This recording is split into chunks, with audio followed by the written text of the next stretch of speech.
Welcome to the Royal Albert Hall for what promises to be one of the highlights of this Prom's season, the European premiere of the piano concerto by the outrageously talented Finnish composer and conductor Esa-Pekka Salonen.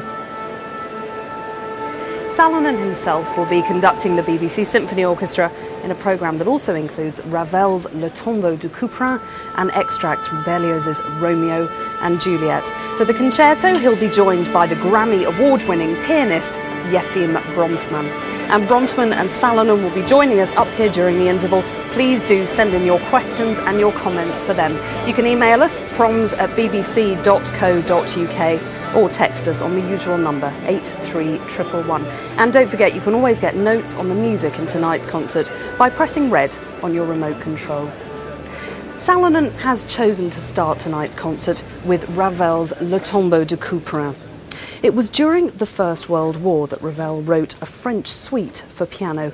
This was a very personal celebration of his national culture, based on the forms and textures of French Baroque keyboard music. Unsurprisingly, during such patriotic times, it was a huge hit when it was premiered in 1919.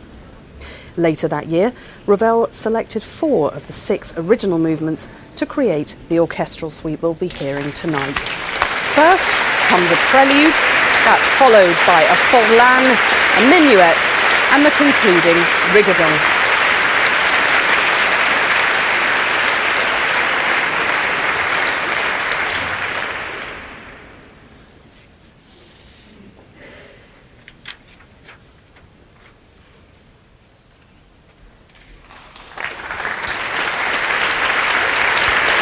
So here comes Esa-Pekka Salonen to conduct the BBC Symphony Orchestra in Ravel's suite, La Tombeau de Couperin.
Ravel's suite, Le Tombeau de Couperin, performed by the BBC Symphony Orchestra, conducted by Esa-Pekka Salonen.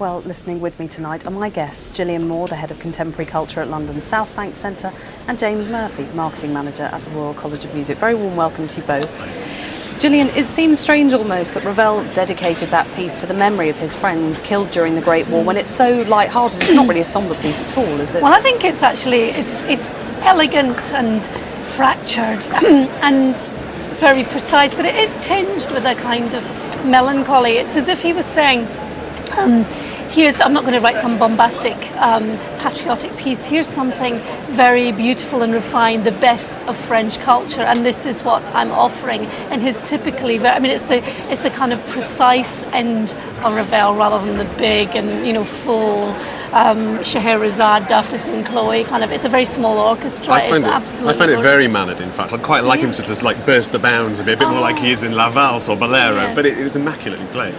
No, but a true homage to French Baroque culture, and it was partly because he saw on a much larger scale French culture being subsumed by a kind of German imperialism, didn't he? Yeah, I mean, he actually really wanted to do his bit by being a pilot in the French Air Force, but they wouldn't have him. So he had to fall back. He was too valuable as a composer. Yes, he had to fall back on his natural talent. So he wrote this, which kind of is a big homage to the dance forms and the decorative textures of 18th century French dance music. Now, Gillian, next up, we've got Esa-Pekka Salonen's Piano Concerto, the European premiere. Salonen's been with the LA Philharmonic as their music director for 15 years now, and he's established a phenomenal reputation as a conductor there. Do you think that sometimes endangered his reputation as a composer? Well, he really is A-list in terms of conductors, but he always says that he's first and foremost a composer. He's a composer who happens to conduct, and he started off in the 1970s and 80s in Finland with the extraordinary group of composers and performers, people like Kaija Saariaho and Magnus Lindberg, doing all sorts of experimental things, and he had his big break with the Philharmonia Orchestra here in London, conducting Mahler 3 at the last minute, and then it just kind of took off and the composing went in the background. But he's now become very much more disciplined about setting aside time for composing, and this tonight is a huge big piece, so he clearly has spent a long time creating it. I think he sometimes takes sabbaticals from conducting in order to compose. James, I know with Gillian you heard the piece in rehearsal earlier today. What can we expect? Well, it's about half an hour, it's 3 movements, and there the conventions end. We begin with Salonen's own tribute to the French Baroque. It's a dance but much more butch than Ravel's. And then the piano comes in with an altogether different idiom, very jazzy and improvisatory. And to me it's like he's trying to build a ball of energy that he wants the other players of the orchestra to take on. So you'll hear the piano bouncing that against the timps and the trumpet, and then later in a show-stopping moment, an amazing duet with the viola, and from there we have a kind of a cavalcade of everything really. So we've got the funk of Bartók and Prokofiev, we've got the bird song of Rautavaara and Messiaen, and so many other things will come to mind, the blues of Gershwin as well, and it moves so fast that the audience might feel they're taking another ride in John Adams' Fast Machine. I mean, he's not worried or remotely bothered by being influenced very overtly by a huge range of composers and then assimilating them into his own style, isn't he? Yeah, well, he's conducting all this music all the time, and he says that there's no such thing as a tabula rasa for him. He's hearing all this music and it is all in there, but he does it, he really knows how to write for the orchestra because he's conducting every day. He's just he knows how it works. He simply knows how an orchestra works. So you've got this great technique behind all that. I think actually it's great that we've got this French music either side of it, because it really has got a very strong French feel. It sounds sometimes like the Ravel Piano Concerto, but it also sounds, as you said, like Messiaen, these great woodwind choirs and clouds of birdsong. But it's, it really is a 21st century piece as well. He's not afraid of harmony. That's another thing he's really not afraid of, because he's listening to all sorts of music. He lives in Los Angeles. I think film music is in there. You can hear some, Danny Elfman and John Williams, and you can also hear, I think, the influence of pop music and of black music, etc. The rhythm, the Baroque French dance that James mentioned at the opening has actually got some really heavy, funky rhythms in it. Lots of driving percussion, lots of drones, etc. There's one bit when he almost goes sci-fi as well, where he says he's trying to create the sounds of artificial birds in the future. So listen out for that as well. Well, this is his third concerto. He's written one for saxophone, one for cello. What can we expect tonight? More musical fireworks, I expect, from Bronfman. Well, it's incredibly virtuosic. I mean, he said he'd never have written a piano concerto if he hadn't met and worked with Bronfman, who's been a great friend and collaborator for years, and that this is a pianist who can do almost anything. So the piano part is kind of like nothing you've ever seen before. Looking on the score, it seems to be never in less than 3 lines. There's all these different things going on, parts in the middle, melodies in the middle, etc. And it's the most difficult piano part I think I've ever seen. Bronfman's got more than 10 fingers. Let's look closely during the piece, I think. James, you mentioned the sci-fi allusions in the second movement. He takes us to a whole new realm there, doesn't he? Yes, he's been reading the literature of Stanislav Lem, who wrote Solaris, and this landscape of these birds imagining their own folk music. Well, we'll look forward to hearing the whole thing, because here he is, tonight's conductor and our soloist. Salonen's dedicated this piece to Bronfman, who he says is one of the great musicians of our time.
That was the European premiere of the piano concerto by Esa-Pekka Salonen, performed by Bronfman and the BBC Symphony Orchestra, conducted by the composer.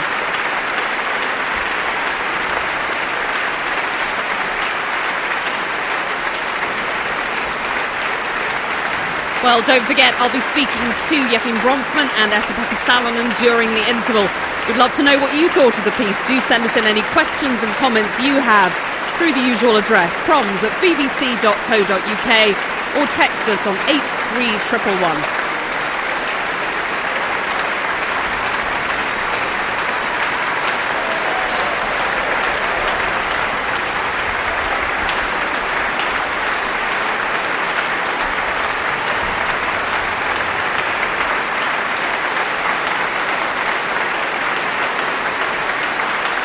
Earlier today I spoke to Esa-Pekka Salonen, who told me the Proms is a near ideal music festival from my point of view because it so openly mindedly mixes new and old war horses and fresh work.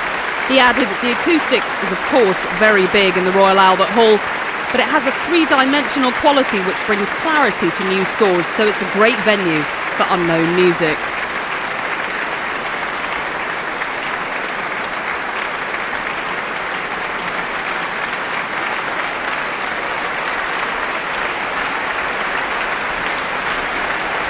Tonight's soloist, Bronfman, born in Tashkent, Uzbekistan, when it was part of the Soviet Union.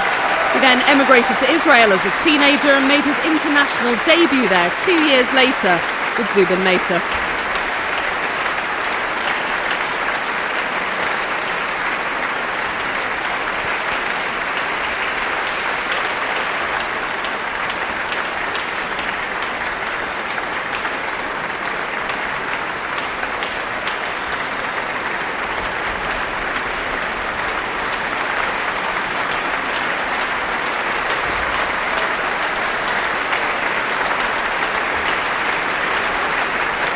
Well, this concerto had a triumphant premiere in New York last February. The New York Times described the giddy pleasure of hearing Mr. Salonen evoking, appropriating and downright stealing music he knows and loves, yet filtering it through his own intellect to produce something excitingly original.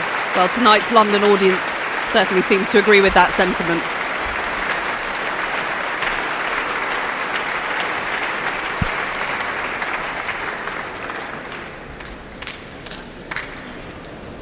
Well, we've got an interval now of about 20 minutes before the second half of tonight's concert, when we'll be hearing extracts from Berlioz's Romeo and Juliet. But for now, still with me are my guests, Gillian Moore and James Murphy. Welcome back to both of you. Gillian, I know you heard that piece in rehearsal. How did it sound in performance?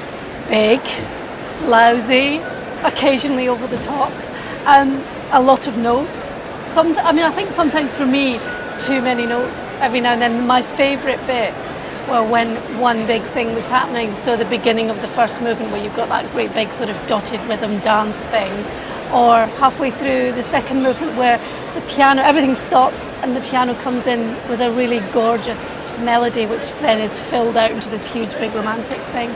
I think those are the things he absolutely does best. I think it does occasionally, especially in the third movement for me, just tip into being too much happening, too much frenetic activity. It's extraordinarily vaporous. There's just like gas coming off it all the time in the form of so many notes, which again takes me back to the Ravel concertos. It has such a great depth to them, although it's his own piece as well. But you do get a sense that this is a man in love with the possibilities of the sound and colour of an orchestra. It's like a plaything to him. Absolutely. I think that's a very interesting thing. I mean, he's a very close friend of Magnus Lindberg, his fellow Finnish composer as well, and both of them have got this sort of stated mission to take orchestral music into the 21st century, to really expand the possibilities of what the orchestra can do. And you hear that in the way he uses the sheer kind of textural and sonic possibilities. So you get all these overtones going on, this kind of spectral harmony where harmony seems to be sort of singing up in the ether, Sure, and yeah. it's you know, he really knows what he's doing. Obviously, he's been a conductor for 25 years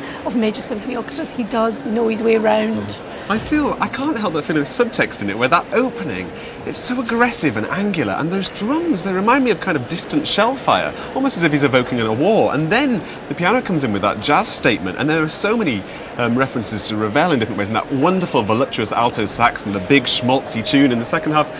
It's almost to me like it's about the birth of the jazz age. I can somehow almost see F. Scott Fitzgerald's characters sort of dancing away in the ether there amidst it all. I don't know. We've talked about Ravel, we've talked about jazz. He's a Finnish composer, he's worked for a long time in California, has a huge international career. Do all of those things play a part, or can you kind of separate out the Finnish and the Californian in his work, do you think? Oh my goodness. I think there, as we were saying earlier, I think the influence of the American influence, you can hear John Adams' music there, but you also definitely think that this is music that could, without too much hard work, be a score for a fantastic Hollywood film. You know, it's got that quality about it. He has lived in LA for 16 years, but what I think is even more interesting is the fact that it is music which is porous to other influences. So, you know, it's not written as if pop music never existed. It's not written as if jazz never existed, which some contemporary music is. You know, it's written in a kind of aesthetic vacuum, and this is music which really is living in the 21st century as it is now. It draws to mind so many composers of the 20th century, but it doesn't seem derivative. It's almost like he's kind of trying to fuse them together and get them to ask questions, because take the Messiaen bit, we talked about the bird song, but Messiaen didn't really like jazz and didn't do jazz, so to fuse those two together is putting them in a new kind of context, a new argument.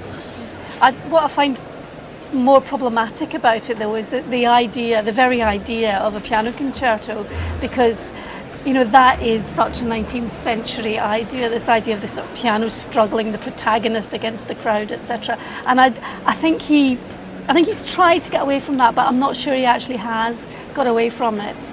I think sometimes the piano gets lost in the whole vortex of sound, doesn't it? But then it merges again.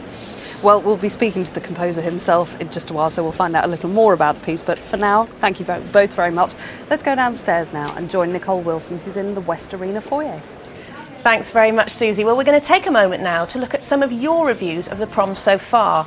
Last Sunday's concert paired Beethoven's 7th Symphony with the European premiere of Vexations and Devotions by the Australian composer Brett Dean. Now, this new work, which is a sociological cantata featuring the Australian children's choir, the Gondwana Voices, got a rather more positive response than some of the contemporary music we've had this season so far. For York Ravel, it was stunning. I'd given up hope of ever relating to new music. Thank you, Brett, for changing that. And while Pete Lazenby felt that anyone who was unaffected by the Brett Dean is a stone-hearted retro snob. But Colin Watts was not alone in his view. I'm sorry, I just did not get the Brett Dean thing. I dislike modern composers, and this effort only served to confirm my opinion. Thank God for the second half and the magnificent Beethoven. And Ravensbourne on the message board agreed. It was the brightest and liveliest performance he'd heard for a long time. But once again, there's rarely a consensus among the audience. Sarah hated the Beethoven. All scurry and thump. Individual notes could not be heard in the helter-skelter. And for Alan Dykes, it was a daft speed to take the last movement. Why this modern mania for such fast tempi? Well, do keep your thoughts coming in. We really want to hear what you think. You can do that in many ways. You can email us at proms@bbc.co.uk. You can text on 83111. If you're feeling really adventurous, you can write a review of your own on our Proms website, or just join in the general conversation on the Radio 3 and the BBC4 message boards. But for now, back to you, Susie. Thanks very much, Nicole. Well, I'm delighted now to be joined by tonight's conductor and composer, Esa-Pekka Salonen. Very warm welcome to you. Thank you very much. Congratulations on a fantastic European premiere. Thank you. Is it always a nerve-wracking experience for you, or are you very blasé about it?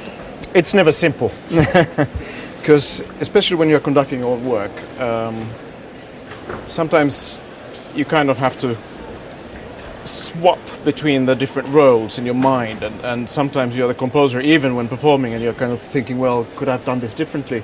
But then again, in a concert you can't think like that. You just have to do it as if it was a piece written by anybody. So that's the difficulty. But this was the second time we played, so I already knew what kind of piece it is, so it wasn't quite as scary as the first time. What about playing it in this venue at this music festival? Is that a special thing for you?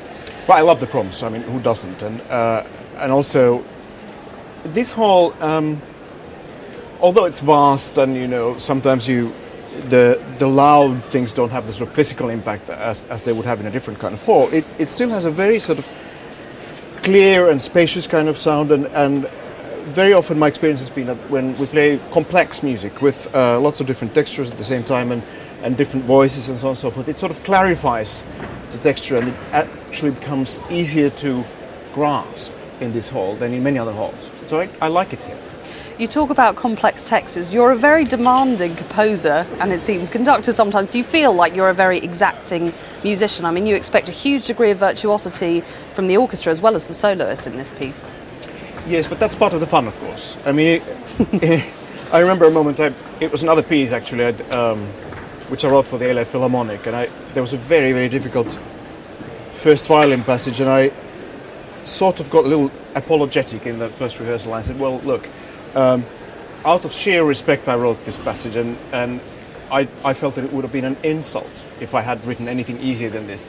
So there was one guy in the back of the first violin section who said, well, I think we would have liked to have taken the insult instead.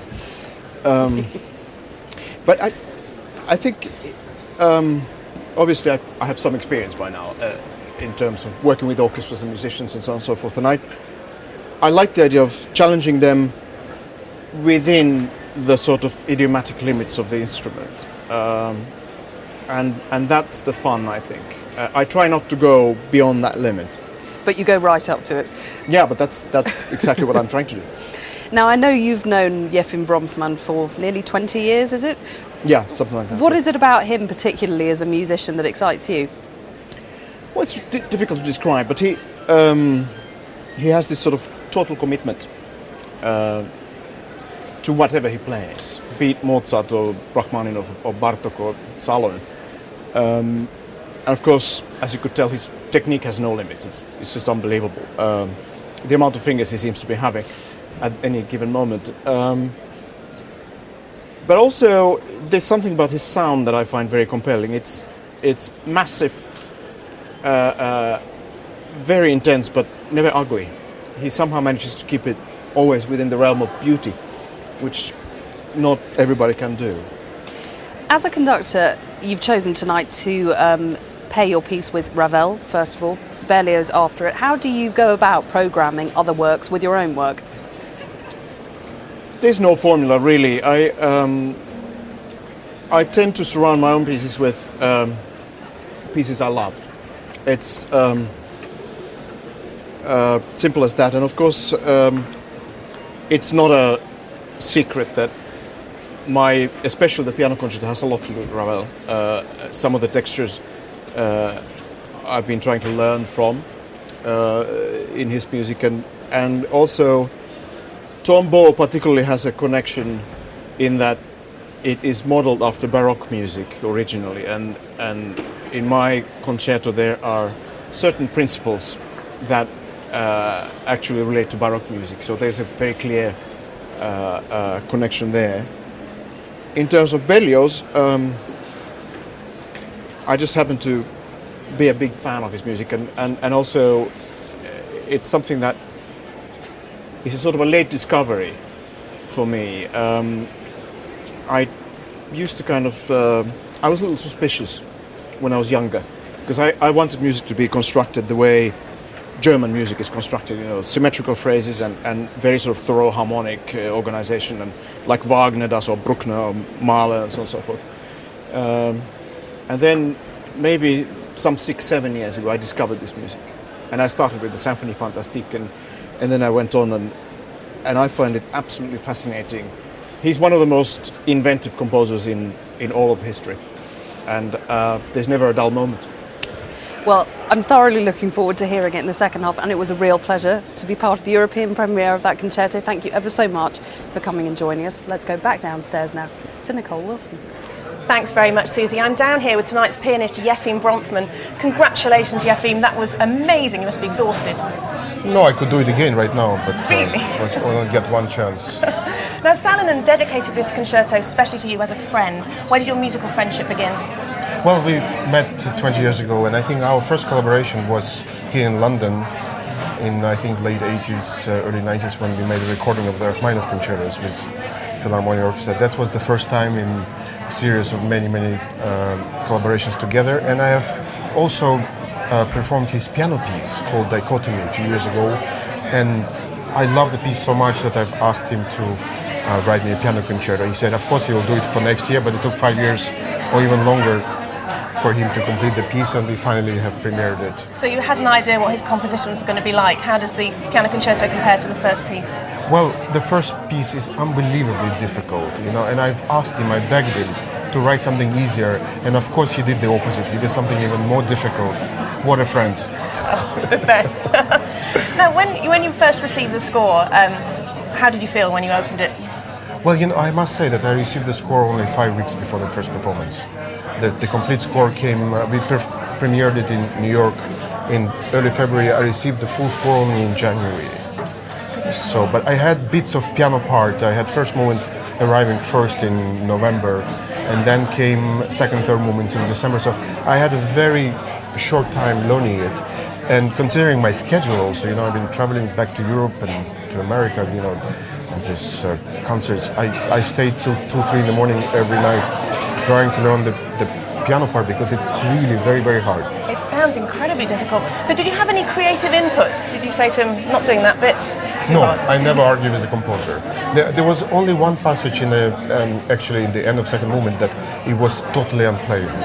Because I told him if I had 1 year and to do only that, maybe I can do it. So he rewrote that part. But he didn't make it much easier, but he made an effort. But that's the only thing. I physically couldn't play it. So well, he's done an amazing job this evening. What's Salonen like in rehearsals? Does he treat you like a friend? Oh, he's a wonderful human being. He's really, so intellectual and so nice and such a good person and so cool. Finns are so cool. It drives me crazy because I come from Russia and I'm exactly the opposite. But I think the opposite sometimes work. Well, it sounded absolutely magnificent. Thank you so much for joining us this evening. Thank you for having me. It's my pleasure. Back to you, Susie. Thanks very much, Nicole. Well, as you may or may not know, Shakespeare is one of this season's Prom's themes. And of all the composers influenced by the Bard, few responded as powerfully as Hector Berlioz, whose dramatic symphony Romeo and Juliet we'll be hearing in the second half of tonight's concert. I'm delighted now to be joined by Michael Dobson, Professor of Shakespeare Studies at Birkbeck College at London University. Michael, very warm welcome to you. What was it about Shakespeare that so appealed to Berlioz and to his generation of French romantics? I think Shakespeare came as a complete revelation to these people who'd, when they'd been to the theatre, had seen French acting, which was very declamatory, it was very dignified. It was a whole style of theatre that was really about shutting things out, about shutting out things that weren't dignified. Whereas Shakespeare was incredibly inclusive. To the French, Shakespeare seemed to be rich in popular tradition. It was a kind of theatre that had always been a people's theatre as well as a court theatre.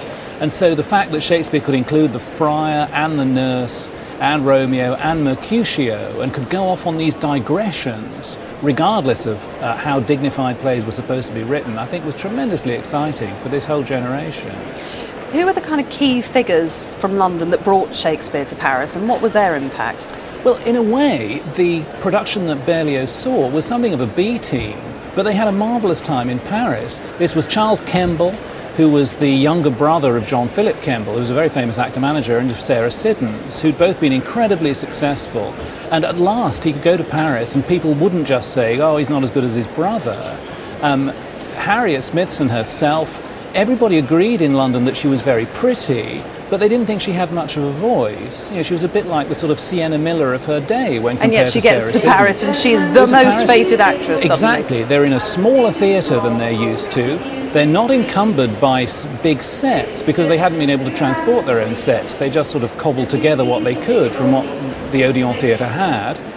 They didn't have very elaborate costumes. Again, they sort of cobbled together what they could from what the theatre had. And suddenly, the play came to life for them. They were playing to audiences who didn't know Romeo and Juliet. Whereas back in London, you could see Romeo and Juliet about every 2 weeks. It was the most frequently revived Shakespeare play. And London audiences went to it so that they could compare notes about whose Romeo they liked best. Whereas in Paris, they were responding intensely to the play and to the acting. To a French audience, this seemed to be an incredibly physical experience. The actors were actually simulating death.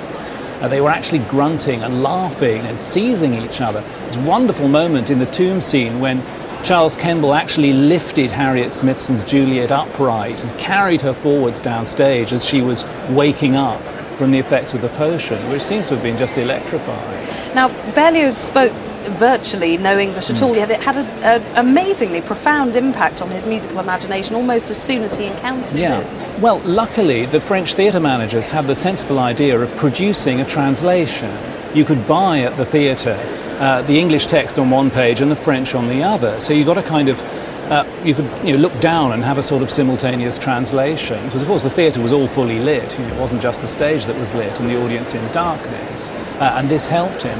But it also meant that the version of the play he was used to was the acting text that was in use in London then, which has a sort of new improved bit of dialogue in the tomb scene, which Berlioz was very excited by. In the version that Charles Kemble and Harriet Smithson did, Juliet wakes up after Romeo's taken the poison, but before he's finished dying of it. So they have 2 pages of very exciting and rather traumatic dialogue that Shakespeare denied them.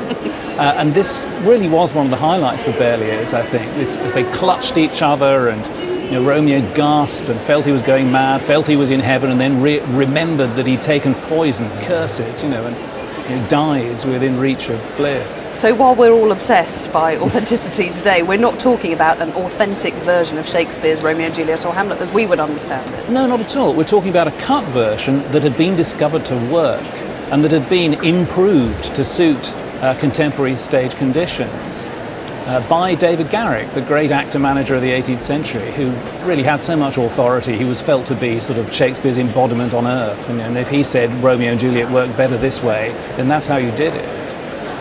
Okay, well, it's been a pleasure to talk to you. Thank you very much for joining us, and enjoy the second half of tonight's concert.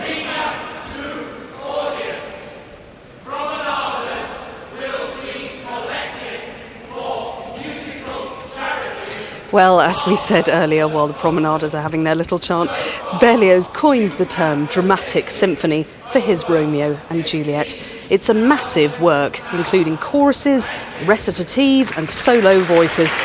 Although there's a clear debt to the example of Beethoven's Ninth Symphony here, Berlioz creates a stunningly original and ambitious new vision of what a symphonic structure could encompass.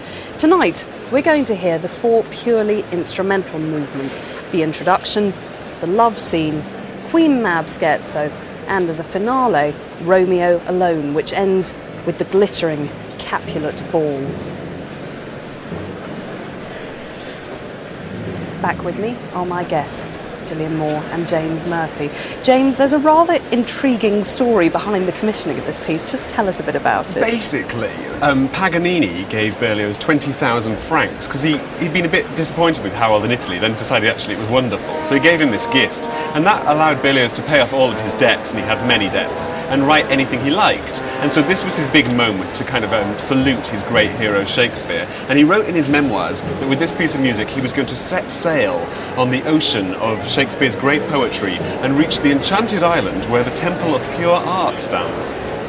So, a guilt trip from Paganini, who had at first dismissed the piece that Berlioz had written for him, and actually Berlioz did rather well to make 20,000 francs out of it as a peace offering. Definitely. Gillian, just outline for us, we're going to hear 4 movements tonight. What are their different kind of characteristics? Well, you start with a kind of very fast fugal introduction, which is a kind of violent confrontation between the young Montague and Capulet lads on the street of Verona, and then the uncle comes in and you hear that diminished 7th chord, which typically means trouble in music, and you hear a declamatory voice in the brass saying, this is going to end in tears, basically. And I mean, that's the point of this whole piece. There are no voices, there are no characters, it's all done through the instruments, apart from in the choral movements where you've got a kind of Greek chorus thing going on. And then secondly, you've got the love scene which, it's very interesting. The young Wagner was in the audience, and this gives him a run for his money, and Tristan and Isolde. It's the most gorgeous, passionate music.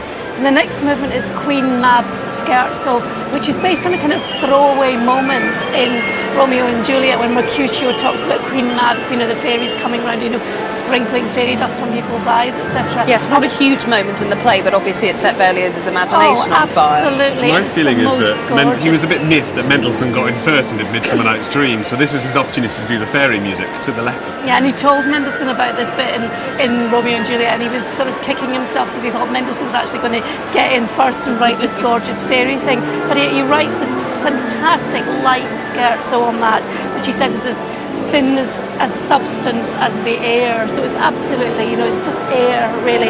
And then the last movement is Romeo alone, and it starts again in this kind of wandering violin melody, which is a bit kind of Tristan and Isolde, like 30 years the later. Same melody right at the start. Yeah. Listen out for that. And Romeo's all wandering around the garden alone, and then he goes to the ball, the Capulets ball, and then we get another wonderful Berlioz ballroom scene, just like in the Symphonie Fantastique, which he'd written a few years earlier. A great kind of polka-like dance, which just sets the orchestra on fire. I think the way he scores the final theme as well is like Tannhäuser. I think Wagner said it was a revelation for him, and you see the footprints of Wagner's music. Interesting that you talk about Wagner. We're talking about a piece here that was written only 10 years or so after Beethoven's death, but it's so incredibly forward-looking. I mean, that violent eroticism of the love theme is very much late romantic music. It's endlessly inventive. This music takes turns all the time that you just don't expect it to take. And in terms of Wagner, Wagner was sitting there in the audience. Berlioz, he could have written an opera on Romeo and Juliet. Of course, he chose to write a symphony because he was so inspired by Beethoven, his great god. His other god was Shakespeare, of course. Beethoven's Ninth Symphony was his absolute model for this piece. Thank you both very much indeed. Esa-Pekka Salonen returning to the stage to conduct the BBC Symphony Orchestra.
Berlioz's Romeo and Juliet, performed by the BBC Symphony Orchestra, with leader Andrew Haber and conducted by Esa-Pekka Salonen.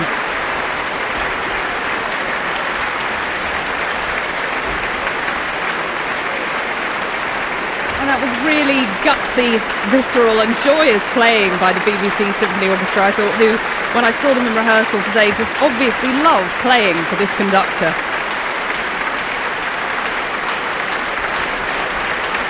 We had a text in from Scott Couperin in Oldham who says, a very exhilarating finale to the Berlioz. We like that.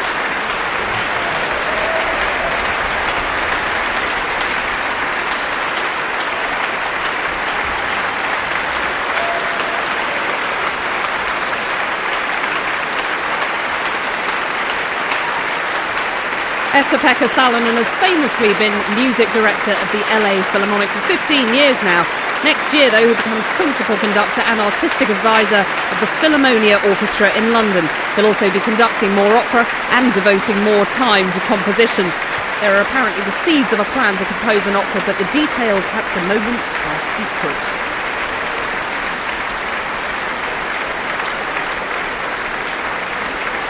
Well, that's it for tonight. I'll be back tomorrow night for a concert given by the BBC Scottish Symphony Orchestra under Ilan Volkov. Their programme brings together some of the great moments of early 20th century classical music. Debussy's La Mer, Sibelius's Tapiola, Equatorial by Berlioz and Benjamin Britten's Piano Concerto, played by one of the UK's most exciting young pianists, Stephen Osborne. Our special guest will be Benjamin Britten's godson, the composer Michael Barclay. We'll be talking both to him and to Stephen Osborne during tomorrow's interval, so do send us in any questions or comments for them. Text us on 83111 or you can email proms@bbc.co.uk. Till then, from all of us here at the Royal Albert Hall, though, a very good night.